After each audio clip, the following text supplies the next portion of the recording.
Storytime for Kids Facebook page နဲ့ YouTube channel ကိုအားပေးကြည့်ရှုကြတဲ့ပရိသတ်များအားလုံးပဲမင်္ဂလာပါခင်ဗျာကျွန်တော်တို့ရဲ့ Facebook page နဲ့ YouTube channel ကနေဗုဒ္ဓမြတ်စွာဘုရားရှင်ကျင့်လည်ရာဘဝအဆက်ဆက်ဆက်တော်တွေကို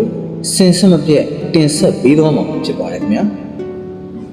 ယခုတစ်ခေါက်တင်ဆက်ပေးသွားမယ့်ဇတ်တော်ကြီးရဲ့အမည်ကတော့တေမိဇတ်တော်ကြီးလို့လူအများသိကြတယ်တေမိယဇတ်တော်ကြီးပဲဖြစ်ပါတယ်ခင်ဗျာတင်ဆက်မှုမစတင်ခင်မှာကျွန်တော်တို့ရဲ့ Storytime for Kids Facebook page နဲ့ YouTube channel လေးကို follow နဲ့ subscribe လေးလုပ်ပေးခဲ့ကြဖို့မေတ္တာရက်ခံပါရစေခင်ဗျာတေမိယဇတ်တော်ကြီးတားဆုတောင်းတယ်ရှေးလွန်လေပြီးတော့အခါ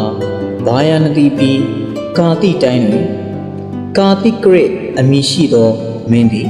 ထီနန်းစိုးစံလေသည်ထိုမင်းသည်တိုင်းသူပြည်သားတို့အပေါ်တွင်မင်းညစ်တရား10ပါးတင်္ဂဟတရား4ပါးနှင့်နာယကဂုံ6ပါးအစရှိသောမင်းကောင်းမင်းမြတ်တို့၏တွင်ပြင်လက္ခဏာတို့နှင့်အညီအုပ်ချုပ်လေ၏ကိုလုတ်တော်မင်းမောင်းမအရေအတွက်16000ရှိလေသည်မဒရစ်တိုင်းတာဂလသည်မဒရစ်မင်း၏သမီးတော်စန္နာဒေဝီမီတော်မင်းသမီးသည်ထို16000သောမင်းမောင်းမတို့၏အထွတ်ချတောင်ညာနမ်းမအကမဟေတိအရာထားသောမိဖုရားကြီးဖြစ်ပေသည်စန္နာဒေဝီမိဖုရားကြီးသည်လည်းဒါနသီလ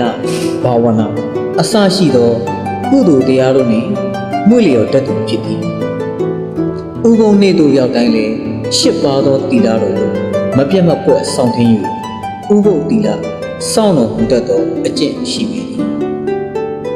မင်းကြီးနှင့်မိဖုရားတို့သည်ထိုသို့အကျင့်သီလကောင်းများဖြင့်ပြည့်စုံကြတော်လဲ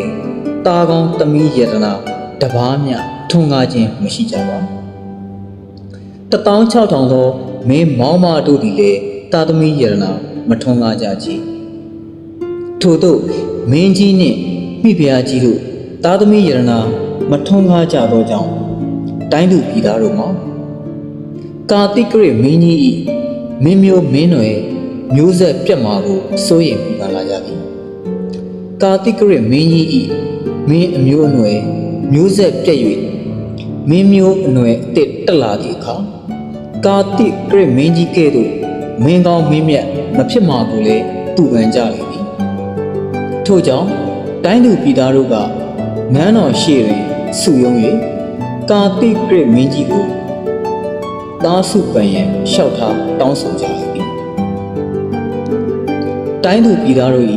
လျှောက်ထားတောင်းဆိုချက်ကိုမင်းကြီးကလည်းလက်ခံလိုက်ရောပါမည်ဟုဂရုပြုပေးခဲ့သည်